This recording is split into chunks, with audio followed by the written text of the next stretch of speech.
Keep your family close. You don't know when you're going to need them, when you're going to have them.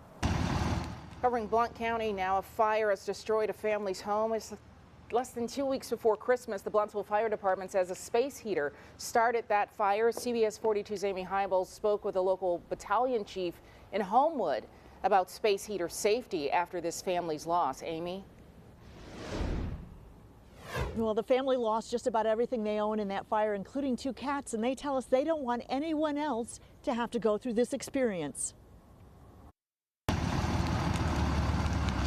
This is what the house looked like Saturday night as a fire tore through the 1-story brick home on Bailey Street. Linda Chitwood says she smelled smoke and quickly discovered that it was her bedroom that was on fire. As soon as I opened the door, the room was covered in smoke. My bed was already in flame. So I started going to Johnny's room, beating on the door, getting him out, yelling at my other son, getting him out. She escaped along with her ex-husband, Johnny Powell, and their adult son, Robert.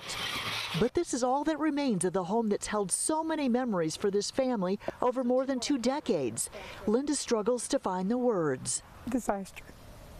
Is this where you raised your 2 boys? Yes. A lot of Christmases here. Oh, yeah. Birthdays. That's one of the few things that made it. Johnny shares with us one of the few items to survive the fire. Linda brought that out to me. She walked in there and looked around. She brought that out to me. A memorial plaque honoring his late mother. The Blountsville Fire and Rescue Department determined the cause of the fire was a space heater. We learned it was in Linda's room, but she says it was not turned on, but it was plugged in. We reached out to Battalion Chief Mark Shannon at the Homewood Fire Department for safety information about the use of space heaters. He says it's important to make sure it's placed on a flat surface 3 feet away from any combustibles and plugged directly into an outlet.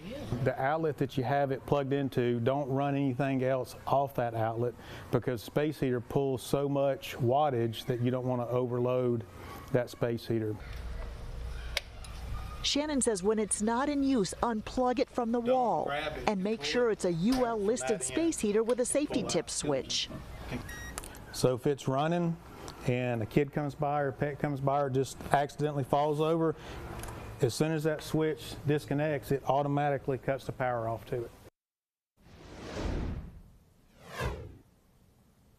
And of course, he tells us never fall asleep with a space heater running. Now, for more information on what you can do to help out this family, as we've learned they did not have insurance covering the items in their home, just go to cbs42.com and click on this story. We've also listed some information on clothing sizes, as they are in desperate need of clothing right now. Reporting live in Homewood, I'm Amy Hybels, CBS 42 News.